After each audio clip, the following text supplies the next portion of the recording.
What's up, YouTube? Max here. This is Chains of Addiction. I know I said in the last video that my next video was going to be all about chains, but I kind of figured that before we start covering chains, we should do some basic chainsaw maintenance. The type of stuff that you need to do pretty regularly, depending on how much you cut. And since I have my Husqvarna 372 that I've been cutting with for a few days and I haven't really touched it, perfect opportunity to do so. So today we're just going to look at some basic maintenance items that you need to be looking at on your own saws. Alright, so first off, air filter. Different saws have different air filter setups. This is a 372 high top, so it has a high flow performance filter on it. It is super easy to get at. I can actually do it with my fingers, but we'll use a scrunch. And you just pop these two little latches off. Boom, pop the top. Now, this is a Pro Saw. It has the whole air injection system that circulates air back up into the air filter. And that does an incredible job of keeping the air filter clean. I don't think I've touched this filter in I don't know, probably 20 to 40 hours of cutting, and you can see it's perfectly clean. So on this saw, that's not so much of an issue, but I still pop the top, and then I'll look down inside there and see if there's anything going awry. It's got a pretty much brand new fuel line on this particular saw. Make sure that there's no obstructions on your throttle cable or your choke or anything like that. This saw in particular is fine. Now, some saws are going to be different as far as how easy it is to get at the air filter. General rule of thumb is it's usually back here somewhere on most modern saws, and sometimes you'll have to actually undo some fasteners, especially some of the homeowner saws. And here's a tip. If there's screws, don't be afraid of them. If they're a flathead or a Phillips screw, that means you're supposed to be able to take them off. If they're like an Allen socket or something, that means it's probably not something that you need to deal with all the time. So of course this saw is also a quick air filter release, but some of them are going to have I said that and now I can't get the darn thing off. That's funny. Some of them are going to have screws that hold this top cover on.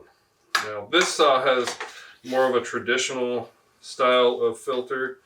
It's basically just cotton, or sometimes they're paper, and these are much more susceptible to getting dirty, getting full of sawdust, and that can very much affect the performance of your saw. So keep an eye on that type of stuff.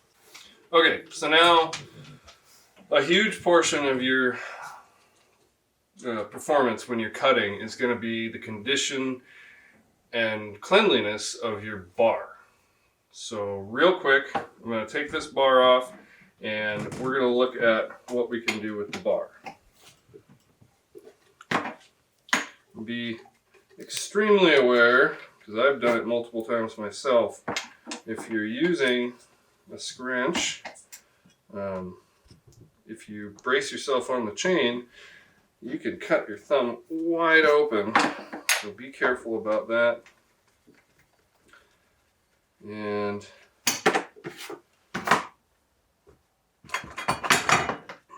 yes, I know this that bucking spike should be attached to the side cover, but long story. So just popping the bar and chain off real quick. Boom, there we go. Alright, got the bar off. There's a few things we need to look at. First of all, we want to look at the rails. Okay, the rails are the part that the chain rides on, and there's no magic to it. There's a lot of friction involved. That's why we have bar and chain oil. And sometimes, for reasons, whether it be a lack of proper lubrication or just extra wear and tear or whatever, you can get wear on the rails. And it's not a bad thing, it just flat happens. But if you look right here, actually, there is a nice, let's see if I can get it.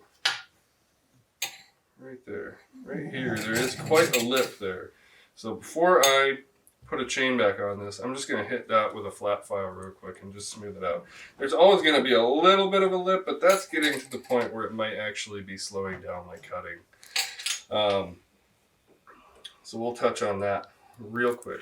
Then you want to look at your roller tip. Okay, these have little bitty ball bearings inside of them, and you want it to be moving fairly smoothly and without a whole lot of resistance. Now I can feel that this one has maybe a chunk of wood in there somewhere that's kind of hitting it. We'll work on getting that out in a minute, but I feel that it's tight and it's moving fairly freely. And after that, we'll clean out the bar rail, and that's pretty simple. I'll use a tool like this guy. This is a cheap, it came as part of a kit. It's a filing guide, it's a raker gauge. It's one that I wouldn't normally use for anything, except that these ends make a really good tool for cleaning out your bar. So we'll get set up to do some of that stuff, and we'll be right back. Alright, so I usually clean out the bar first, and a lot of times that takes care of any of the problems that we're going to have with the roller tip as well. So I'm going to grab this little tool and just start right up at the roller tip and slide it down through, and you will be amazed at how much just junk comes out of a bar. Okay, that's one pass right there of a saw that really didn't have a lot of time on it since the last time that I cleaned it out. One pass on one side. I'm going to do another one real quick, see if anything else comes out.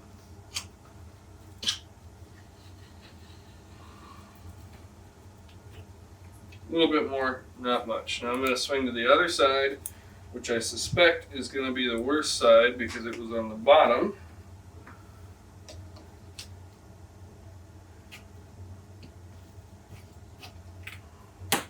Oh yeah. All right.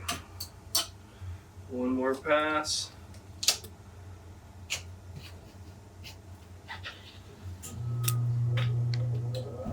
Okay, good. Now, I'm going to check the roller tip again, see if it feels any different. There's still an ever so slight notch in there. That might actually have to do with the bar itself being slightly pinched there, but that's nitpicky stuff. It is fine. Okay, important parts here. These little holes, they are oiler holes. On the Husqvarnas, they're angled like these. Some of the steels, they're just big holes that go straight in. Some older saws, the oiler holes are the same as the adjuster holes, but the whole point is that you need the passage between where the oil is going to go through and the inside of the bar rails to be clear.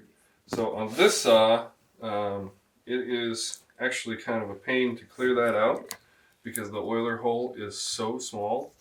So usually what I do is grab a piece of wire or a Q-tip or a little pick and just dig it out real quick, run the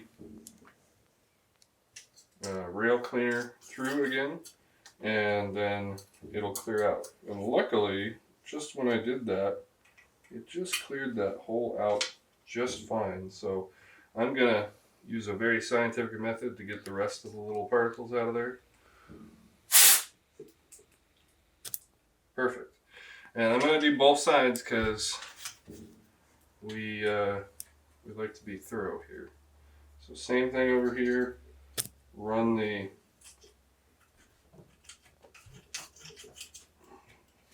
rail cleaner through a couple of times. Dig out what we can. See if we can get it cleaned out fairly well. Maybe use a technical tool, a little finer point on it. And then, perfect. Now both oiler holes have been cleaned out and are good to go. And then I also like to, it's always handy to have a small brush on hand, even an old toothbrush. I usually save old toothbrushes just for this reason, just to clean out the mount so that there's no obstructions in there. Clean out the adjuster holes, or the tensioner holes, whichever you want to call them, and just make sure that everything is obstruction free. If there's a big chunk of wood up against this mount area right here, it can actually cock the bar ever so slightly and then really negatively affect your oiling and make it cut funky because the chain doesn't want to ride right and just all kinds of things. So it doesn't have to be perfect. You don't have to polish it or anything, but use your thumbs. Your thumbs are a fantastic feeler gauge, just a way to make sure that there's no huge obstructions.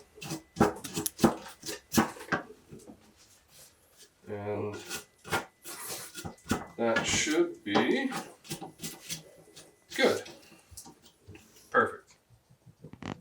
All right, now I'm going to address this little lip around the tip of the bar. This is an old Raker file. It's just a flat file. It's not a big deal. I have a very nice one that I use for my actual chains just because I'm picky like that. But this one is getting a little old, so it's perfect for this job. And all I'm going to do is just smooth this out real quick, just so that it's not inhibiting the bar entering the wood in any way. See, I'm not being real aggressive with it, just smoothing it out.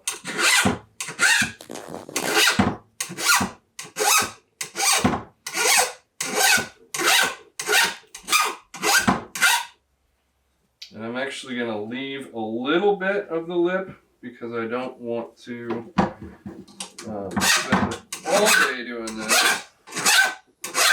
And it really doesn't need to be perfect, but that is very much better than it was. And I'll just kind of come across the top a little bit and take the burr off. There we go. Beautiful. And I'm going to repeat that on all 4 of the sides of the tip here, and then we'll pop back. All right, last part of the bar. We got it all cleaned up and everything.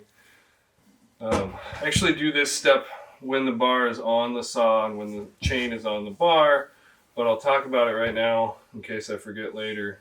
You get these little greasers that are specifically made for these greasable tips, and most saws have them. Some of the homeowner ones don't, but it's really simple to use, and I'll show you how. But don't forget to do it. It is actually a very important step in your general saw maintenance. Every time I change a chain, I grease the tip, and sometimes in between too. So from there, we're going to go into the clutch cover and clean some of that stuff out real quick.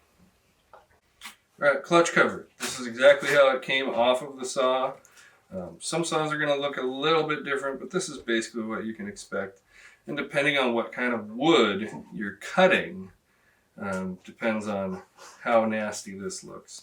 This is softwood, this is cottonwood, so a lot of times we get a lot of junk underneath the hood, so to speak. I'm just going to clean this out, clean out the big chunks with the end of my scrunch here. Just scrape it out, and most of it comes out really easily. Again, your mileage will vary depending on the type of wood you're cutting. I know that most of the evergreens have a lot of real sticky sap, and actually this is even easy for cottonwood, maybe because it was frozen and the sap's not running. But you just clean out the big chunks with the scrunch. And the idea is that if the underside of your clutch cover is completely plugged up, then there's going to be nowhere for the chips of wood that you're cutting to come out, and everything will start to get bound up. You'll have heat problems, you'll have friction problems, which go hand in hand. So clean this out. Again, I do this step every time I have a chain off. So I definitely want to get in here. This is the chain adjuster on this saw. I want to get in there and just get out anything. It makes it much easier to adjust the chain and much less likely to break the chain adjuster when you are adjusting the chain. So that's the bulk of it. And then I'll grab my handy dandy brush again. This is where an old toothbrush would be very handy. And it doesn't need to be spotless, for sure. When I've got my air compressor with me, this is the part where I break out the air compressor, and at a pretty high pressure with a pretty small nozzle, all this stuff usually comes out without an issue. You do want to pay extra careful attention to this whole section right in here, right around the chain adjuster, because this is the part that pushes up against the bar. So same thing with that. You don't want any chunks in there that are keeping it from going flush up against the bar.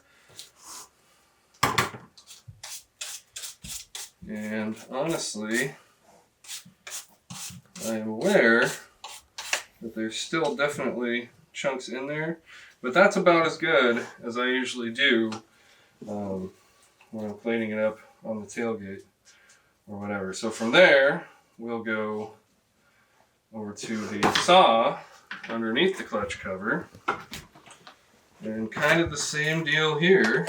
I'm cleaning off all the big chunks with my scratch or whatever else you find handy. I always pay special attention to the area right around the clutch drum, chain brake area, because that's going to create a lot of friction, a lot of heat if there's something in there. And pay special attention to this slot right here. On this saw, that is the oiler. Your saw might look a little bit different, but they're all going to have one. And you don't want any junk inside the oiler, because it will just go straight into the bar and usually plug up the oiler on the bar. So this little slot down here, this is where the other end of our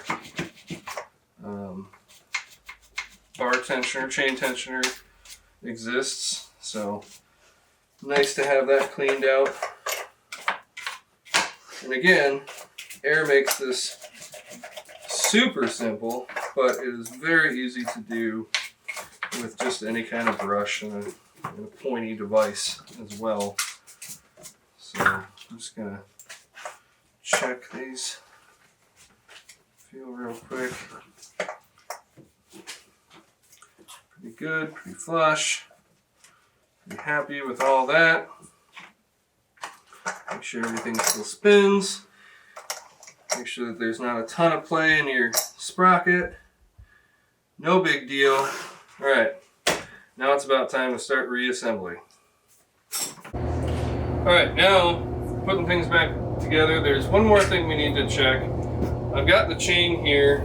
Now I know, because I was running this saw last, I know that the drivers are not damaged. But a lot of times, especially if you've thrown a chain, the drivers on the chain, these bottom sort of teeth here, can be damaged, and they'll get burrs, or they'll get wider, or they'll get bent, and because of that they won't run smoothly through the bar, and they'll create a bunch of friction and heat, and you can end up damaging both your chain and your bar, and even the motor of your saw. So the way to check those is really simple. I'm doing it right now. Just run the chain through your fingers, and I've got my thumb and my finger on this hand that are just kind of pinching the drivers, and if I feel any burrs or imperfections, I'll notice it straight away. But again, I know that this chain is fine. I haven't damaged it in any way. So now, important stuff here. Back to the bar. Remember these numbers that we were looking at?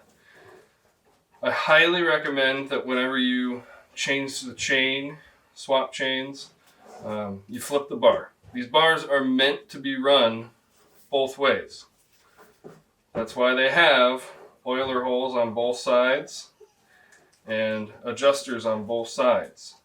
And all that is going to do is extend the life of your bar, because they do wear, the bar rails wear, and you're putting more pressure usually on the bottom side of the bar rails than the top side.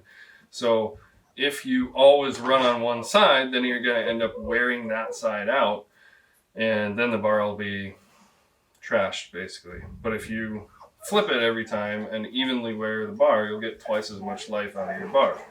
So here's my numbers. So I'm going to orient the chain. This is going to be a little bit difficult, so that those numbers are now upside down. And every saw is a little bit different as far as the best way to get a bar and chain on there. But on this particular style of saw, I've had the best luck with getting the chain on and then sliding it in here, putting it on the bar studs, and just making sure the chain gets on the sprocket. Now, this is one thing that I really like about the way Husqvarna did things. The chain adjuster is on the clutch cover rather than being on the saw itself. So now, if I need to, I can back off the adjuster. I don't need to, but I could back off the adjuster. I will just for the sake of the video, actually. So back this thing off a little bit,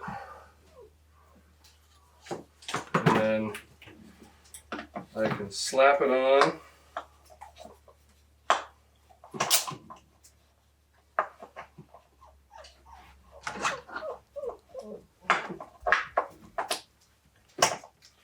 And sometimes you have to kind of fight a little bit to get the adjuster to go in the hole, especially if you've loosened it off for no apparent reason. Except I actually accidentally tightened it. So, loosen it off. Okay, now it's way loose. It goes on flush. I'm going to just finger tighten my bar nuts real quick, and I'll show the way that I adjust my chain tension. So those are just finger tight. They're not even tight at all. You can see the chain is very, very loose. Now, if you look closely at the bottom of the bar, watch what happens when I lift the tip of the bar up. Okay? The chain droops even more. And that might be easier to see if I get the chain a little bit tighter than it is. It's pretty loose right now.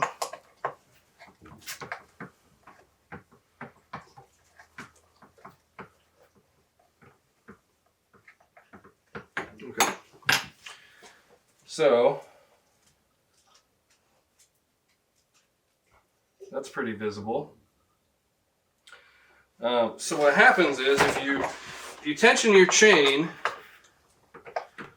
the way this sits right now, so I usually tension my chain so that it just comes up to the bottom of the bar, all the way across, not tight, but just comes up to the bottom of the bar. And that's as tight as I want it, right? But now if I tighten it down in that position, and as I work, I'm pushing on the bottom of the bar, which is lifting the tip up, and look, now the chain is super loose again. So what we want to do to avoid having the chain get super loose right away, because it's going to stretch no matter what, we don't want it to get super loose more so. So we lift up the tip of the bar, and there's several different ways to do that.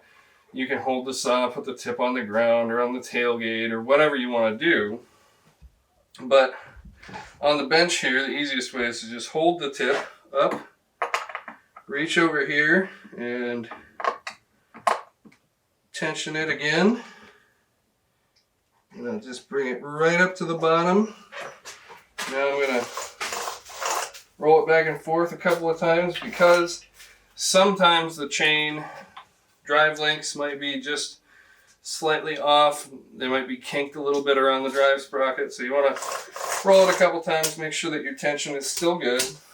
And then just tighten down your bar nuts. Still holding it. It's not hard. Tighten down your bar nuts one at a time. And I tighten that one down. I'm going to check it again. Still flowing freely. Nice. Tighten down the second one. And it should not have changed at all after I tighten this one down. And there's several different methods that I've heard over the years of how to verify your chain tightness. Too tight is definitely not good. You will wear the bar extremely fast. This guy, this is as tight as I would cut with it, basically.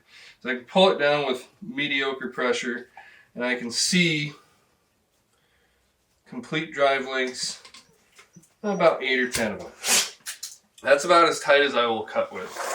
On a brand new chain, I will go a little bit tighter than that just because they always stretch right out of the box. So I'll go a little bit tighter than that and then check it after a couple of cuts. But this chain is definitely not new. I've been cutting with it for quite some time. Matter of fact, over a year, I think. And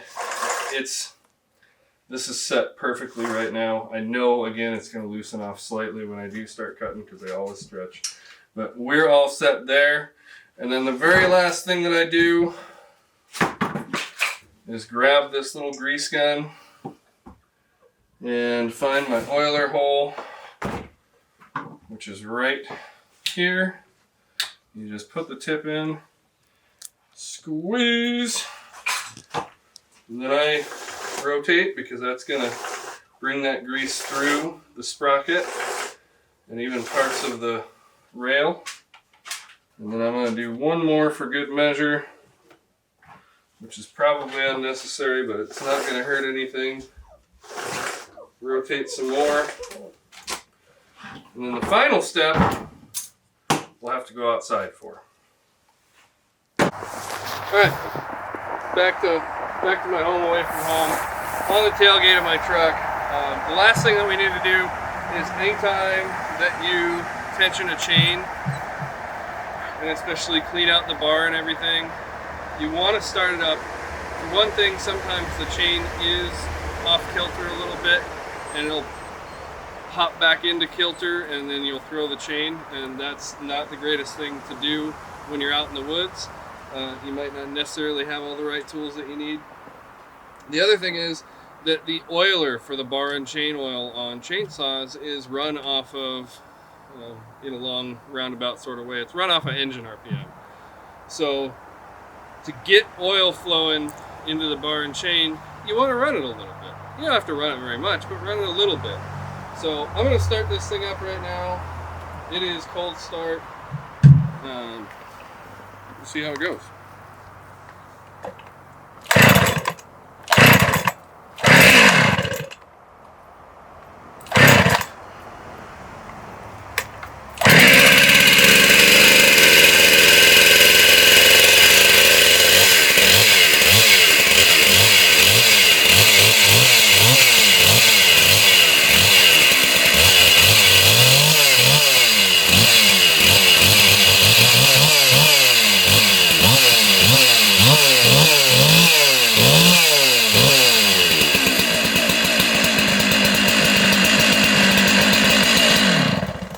Now you can see, just from the little bit that I ran it right there, the chain got looser.